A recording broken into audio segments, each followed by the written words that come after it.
Happy February, friends. This is the first day of February that I'm filming, and it was the Wednesday. For breakfast today, we were having some biscuits, so I just have this sped up here. Mix them together. It's super easy. Everybody likes biscuits, so I do enjoy making this. So this month it's 3 Rivers Challenge-ish. I mean, I can't say it's pure 100% because I do have $100 allowed per week for myself to be able to get milk and fresh produce and butter because we go through a lot of those things. But I'm not doing my normal monthly grocery haul.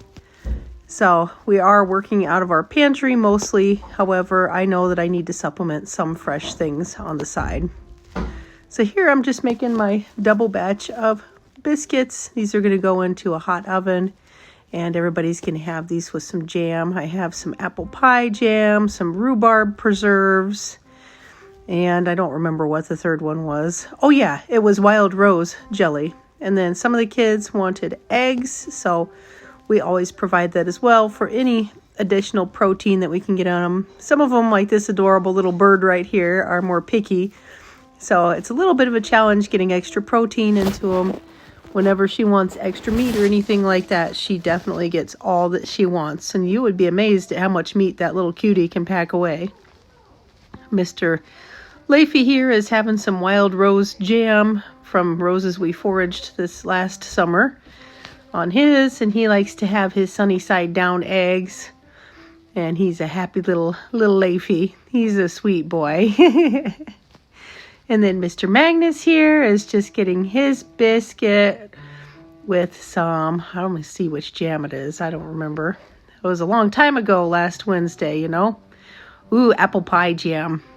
And you notice he had my little jar lid lifter. That kid just loves it. Every time I need to use it, it's missing, and I know why, because he finds it. But who can resist that little face? That's my sweet boy. And that does it for breakfast, and now on to lunch. You'll recall I made that twice-baked potato soup, canned that up, and I'm just putting a couple of jars of that into a pan here. It just made sense. It looked good. It smelled good. I had just canned it the day before, and I was really eager to try it. And then I added some mixed vegetables just for some extra nutrition. We're always trying to get all the nutrition that we can into the kids, so we put all kinds of stuff in the meals if we can get away with it. Some of them are a little bit more simple, but in this case, I'm really trying to up the nutritional value. And then I'm adding some milk. Obviously, you don't have to do this. I am a big fan of creamy potato soup, so I did throw that in there. You could use coconut milk. You could use no extra creaminess at all. It's all up to you. I did thicken this with arrowroot, and now I'm putting some bacon grease that I had set aside from that roasted potato soup, and I'm going to make some cornbread to go with our lunch. That was really, really good. Everybody enjoyed it. Here we have a wild Abby sighting. And then for dinner, we had some frozen pulled pork that I had set aside earlier in the year, some pickled beets, green beans, and rice. And there's Mr. Christopher. And now I'm grinding up some spelt grain because I'm going to make some various things, and I just want to have it fresh ground. I threw it straight into the freezer when I was done. This is my favorite grinder because it does not warm up your grains like some of the ones that do them real fast. This is nice and slow, so you get a really nice product. I love it. And here you can just see I'm pouring that into a Ziploc because I want to get it frozen as quick as possible to maintain those nutrients. The moment that the moment that it's ground, you really start to lose all the good nutrients, vitamin E and such. I mean, it just happens almost immediately. So if you're going to pre-grind your grain, that's great, but make sure you get that either in the fridge or freezer so that you lose as few nutrients as possible.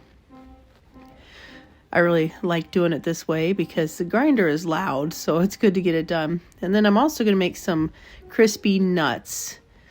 And what I do with these is I take almonds and pecans and I soak them in some salt water overnight to help get rid of the anti-nutrients in them because we want them to be easy on our tummy. And I'm just putting some water in them out of my Alexa Pure. These are really good. You soak them overnight and then put them either in a very, very, very low oven, excuse me, or in my case, I use a food dehydrator. And then you have just nutrient available nuts, and they work for so many things. I love doing them this way. And I'm just adding in some Celtic salt is what I happen to have. I've had that sitting around for years. I thought I should probably use it up. I'm not sure I'd buy it again simply because there's microplastics everywhere now. So I think I'm just going to end up sticking to either Himalayan pink or more preferably, I should say, Redmond salt. So yeah, these just soak overnight. And then I actually just completed my first gallon of water glassed eggs for 2023. So here, just see me sticking some in. I had found one egg that cracked. I just pulled it out and I'm setting it aside. But boy, I tell you, it's so nice to have these. I've been using up last year's and the girls are laying right now. So I'm not wasting any time. I'm going to go ahead and water glass these now. I want to have a whole bunch. My goal is about 50 gallons. We'll see if I can make it happen. 100 would be even better, but at least 50 would be good. And I'm just checking my eggs. There was one that had just a tiny bit on it, so I just dabbed the lime water on there, and then, yeah, you can see, there you go, and then I just dab it on a clean towel. I don't rub or anything because I don't want to get the bloom off, but I have found that that does a fine job. So that's exciting. And then I'm soaking oatmeal for tomorrow's breakfast with some of our homemade apple cider vinegar. And again, that just helps break down those enzymes so that you get a product that's much more digestible for your body.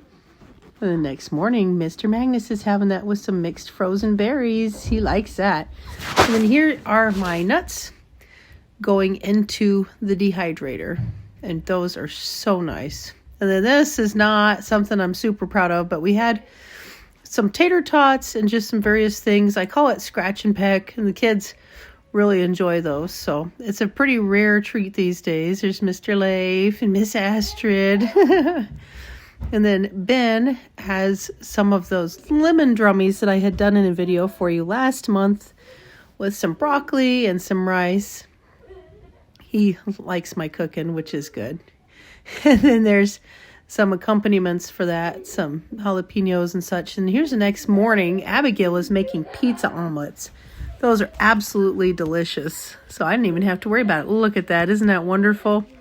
You just take eggs, tomato paste, cheese, and then some Italian seasoning, and you have an amazing breakfast.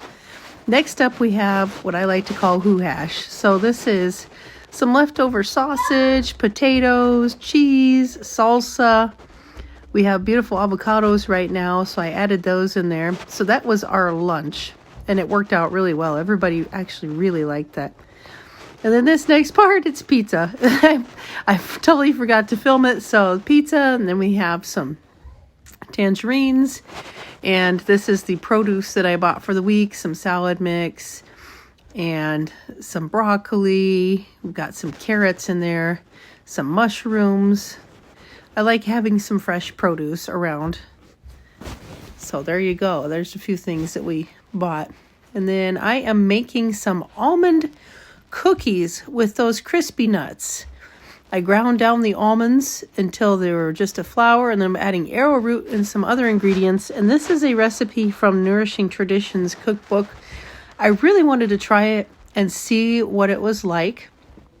I thought it was fascinating to have cookies that did not have any gluten in them. And these turned around. Oh, it's late at night. These turned out so nice. You roll them into balls and you flatten them after they've been in the oven for just a few minutes, put almond on them, and they were just really good. And the interesting ingredient in here was lemon zest. I've never had lemon zest in an almond cookie, but it really brightened it up. It was a lot of fun. And really, there's very little to feel bad about in these. You know, there's some sucanat, but that's it. I mean, these are healthy fats. Look at that cookie. It was so delicious. And then here, Christopher and I this morning made pumpkin pancakes. So we're just straining out some of that home cam pumpkin that we did last fall. And we had soaked our flour, buttermilk, and flour, milk, and vinegar overnight, because again, that just helps things be more nutritionally available. It breaks down enzymes that can make your tummy upset. So we did that, and now we're adding our ingredients to this. And Chris was just my kitchen helper today. He's really awesome. to work with. He likes to help Mama cook in the kitchen. So I just tell him what he needs to get measured, and he goes to it. He's almost 9 years old, and he's very accomplished. And then you'll see other kids pop in and out because they just absolutely love being in the kitchen. I can't keep them out even if I want to. So we're setting aside what's left of that pumpkin pulp for something later, and there really wasn't much to speak for liquids, so that's good. That's good. We definitely put some in there, but it didn't stick around. I really like having home canned pumpkin. I know it's actually pumpkin and not butternut squash or whatever else is mixed in the canned stuff. Not that there's anything wrong with that, but if I want canned pumpkin, I want canned pumpkin. So here Mr. Chris is just mixing it up, and then he's a little griddle master, so he's all about getting in there and cooking those pancakes, and he's learned to be very careful because he knows how much it hurts to get burned, so he does such a good job. It's time to flip. He's not quite confident with that just yet, so Mama help him out, and you can see how fluffy and beautiful these are. I added spelt flour to these as well. I actually used up all my spelt grains, so it's time to get some more. And then we just have them all cut up with some maple syrup on them for the little ones. And they line up like little ducklings. And then there's yesterday's eggs that we're using to cook breakfast. And everybody will eat some eggs. Except for let's see. I'm trying to think. Leif, he likes the whites, but not the yolks. Astrid, it's touch and go. Some days she'll gobble up 5, and some days she won't touch them. But you just never know. So here comes Leify. There's the lineup. And then we have Mr. Magnus. And Miss Astrid is coming along. You know, she wanted to try them. She's a little bit skeptical. She said, what's on there? Once I convinced her they had syrup, she liked them. And off she goes. I love these kids. Oh, and then she's coming back to say hi. And then here, this is a little tricksy break. The cats do not stay in the house. I'm a licensed kitchen. They are not allowed in my house. But little Miss Trixie had to say hi. She's Mama Kitty to those kittens we had last year. And now I'm making some English muffins for breakfast because not everybody wants a sweet breakfast. I got this recipe from Farmhouse on Boone. I will call them sourdough English muffins-ish. This isn't how you would traditionally make them, but it's nice. You make a thick sponge, let it set overnight, add some baking soda to it the next day, and mix it up and put it on the griddle. And adding baking soda simply makes it leaven quicker or rise quicker. Baking soda is a major catalyst for sourdough stuff. Like if you've made my sourdough pancakes, you know how fast they rise once that baking soda hits. So it just takes a little bit of time. I could have made it a little bit thicker. It was okay. It could have been a little bit thicker. It does in a pinch. I mean, if I want real sourdough English muffins, I'll make the dough and roll it out and let them rise slow. But this works really well. It's tasty. It's a simple recipe. And some days that's really nice, especially when you're cooking 3 meals from scratch and making snacks and all the things. You know, you look for things that can make life easier and not have to be prepping food constantly. Like today, I felt like I was cooking pretty much all day, but I'm not complaining. You know what? We're blessed, and it was a lot of fun. I really enjoyed myself. This has been a very fun month, plus a couple days here. And it's just mix. Got to mix it up. It's kind of sticky, and then I'm going to do it on the griddle. You can do it in cast iron, but since the griddle is already on, I like to just use it for multiple things. So what I do is I put coconut oil on there to grease it up real well. I don't know where it went. I suppose I'm looking for it at the moment. Oh, somebody's got a fork. I love how the kids sneak in the frame sometimes and I don't catch them. It's funny. I think I had someone go downstairs and get me some coconut oil. We store it in the basement where it's nice and cool. And have to pull the lid off, and then I'm just going to rub it onto this hot, you can see how hot the griddle is. I think I had it at 350 degrees. And the best thing about it is, unless it's something super gross, I can always just wipe it off if I'm doing like pancakes or something, because it's pretty nicely seasoned. My father-in-law gave this to me. Someone had given it to him, then he gave it to me. He's been gone a whole lot of years, but I'd like to think that he'd be happy that I'm using this old griddle. It's a real powerhouse. I've not found one like it anywhere. Modern griddles just don't even hold a candle to this beauty. So now I'm just dropping my dough onto this griddle. Now I did find when I got done making these on the griddle, they were still a little raw in the middle, so I ended up popping them into a 350-degree oven for 10 minutes just to finish cooking them through in the middle. They were really good, and if I had turned the griddle down to like 300 degrees, they probably would have cooked all the way through, but I was kind of in a hurry, so I wanted to get them done, and I just learned that they needed a bit more time. When I do them in cast iron, I don't normally have this problem because I put a lid on them so they can steam a little bit as they cook. But that's okay. They were delicious anyway. So anyway, you can see it takes a little bit of time because you're dealing with a lot of sticky. I'm sure you could probably scoop it somehow, but you know, it's part of the fun is playing with your food, right? I'm just going to keep on shaping these. I made a double batch because I figure what's left over will make a great breakfast tomorrow. And I do, in fact, have some left over. I need to make a really, really big batch so that we can do some freezer breakfast sandwiches. Those are always a real luxury to have around. Just wrap them up in foil and put them in the freezer. Actually, I guess I wrap them in parchment or plastic and then foil. But you get the gist.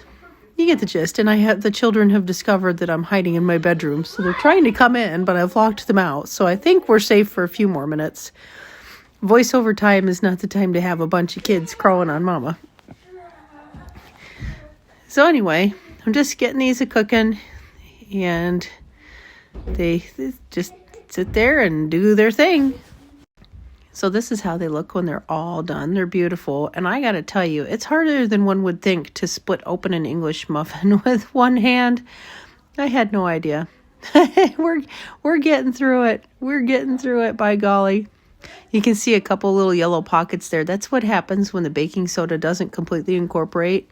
Next time, I will mix it with just a little bit of water and mix it in. That's what I normally do. So, lesson learned there. Next up, this is our favorite way to make eggs when we're doing egg sandwiches. I take my rusty or dented or bent old canning lids. I put cooking spray on the griddle, and then once I get these the bands all on, I'm going to spray them really well with cooking spray. Now, this is a hot griddle, keep in mind. Spray them really well with cooking spray, and these make the perfect egg molds. I don't even remember where I learned this trick, but it's been a while. And I tell you what, it just works great. And then I'm just putting a little bit of bacon grease into each one of those cups just for a little extra non-stick power. I'm glad I saved that bacon grease. It's always nice idea. Don't throw away your beautiful fats. You will use them, I promise. And then Mr. Christopher is here just cracking those eggs for me. He just loves to cook eggs. He's a big chef in the house. They're all coming along and wanting to learn how to cook, and I completely encourage that. I am so appreciative to my mother for doing that with me. I mean, I was cooking and baking when I was 8 or 9 years old. So when they want to make a recipe, quite often I don't even really help them. I just tell them to figure it out. If they really need help with the basics, of course I will. But once they've learned those basics, I prefer to let them have trial and error and kind of learn on their own and ask questions as needed, because I find that helps them best of all. It gives them a real sense of confidence and achievement doing things that way instead of me doing it all for them. So the first few times I will teach them what they need to know about cooking or baking, and then I leave it to them. And like I said, of course, I'm always there if they need me, but overall, I just think this is a good way for them to grow. And so you can see with these, you just flip over the whole thing, and then you carefully pull off the band and just leave the egg, and you can see how those are a nice shape. It makes it so much easier to put them on a sandwich. Of course, you don't have to do this. You could always just fry them. It's no big deal. But I like how pretty they look. We call them little egg pucks. You could also cook them up like this, and you could flash freeze them on baking sheets, and then you could individually stack these into a bag, and that would work out great if you just wanted to have some for a snack. Next up, Christopher and I are making some spelt gingerbread. We soaked the ground spelt with buttermilk overnight, and now we're cracking our water glassed eggs from last spring. You can see they don't hold their shape as well at this point, but they work just great. We washed them all, and we cracked them individually into the container just to make sure that they pass the sniff test and that there's nothing weird wrong with them. And they are just beautiful. I've got no complaints with these. I'm so grateful that we were able to put away so many. So we're just getting that done. And again, he's been such a big helper. And then I used some of the rest of that pumpkin puree that we had in the jar. I thought that would add some extra nutrition. Like I said, we're always looking for extra nutrition. Get some beta carotene and some vitamins. Any extra vitamins we can get, we do. We just don't waste. And you can see I have some vitamins there, my little Nordic berries. They work real well. So for this, I've just got some parchment that I've sprayed. And then we're just going to divvy this up between the two pans. This had for a double batch, a whopping 6 tablespoons of ground fresh ginger. I've had some in the fridge that I had bought at Sam's Club. They had organic ginger for like a crazy cheap price. And I went ahead and bought a package of those back, I think it was November or December. And it was time to use them. I mean, ginger lasts a really long time, but even it has its limits. I think I had originally bought it for fire cider and elderberry syrup, and I just didn't end up doing those at the time. So gingerbread it is. This is just a beautiful recipe. Again, this comes out of Weston Price Nourishing Traditions cookbook. I absolutely love that book, and I have been wanting to get back to that way of eating. My goal is to eventually be 100% traditional foods. For now, we do the very best that we can every day, but that's my overall goal. We'll see if I get there. I think I will. I'm pretty stubborn and determined, so I don't know. But you can see how beautiful these look in the pan, and we're going to go ahead and pop those in a 350-degree oven for about an hour. Pre-soaking those grains really makes a neat difference in the texture. I really like how it turns out. And then we're just making a simple cream cheese and butter icing to put on top. I know, it kind of negates the healthy part, right? But you got to have icing. It's cake. And then I used my friend's beautiful vanilla bean paste that she made for me. Oh my gosh, it was amazing. So here's this beautiful cake. I made 2 of them. Aiden is off to a special camp this weekend, so he's got to have some when he comes back. We have to make sure there's plenty. And there's the proud chef. He's such a sweetheart. I love him so much. And here it is. It's just beautiful, uniced. I see I got this out of order, but again, you get the gist. Christopher helped ice these with that beautiful icing. So, yeah, it was really good to work with him today. I always love spending time with them because they have such amazing personalities. They're such good kids. Sometimes it's easy to get sucked into the busyness of every day and the bickering and the fighting and the demanding and the questions. And, sometimes it feels so overwhelming.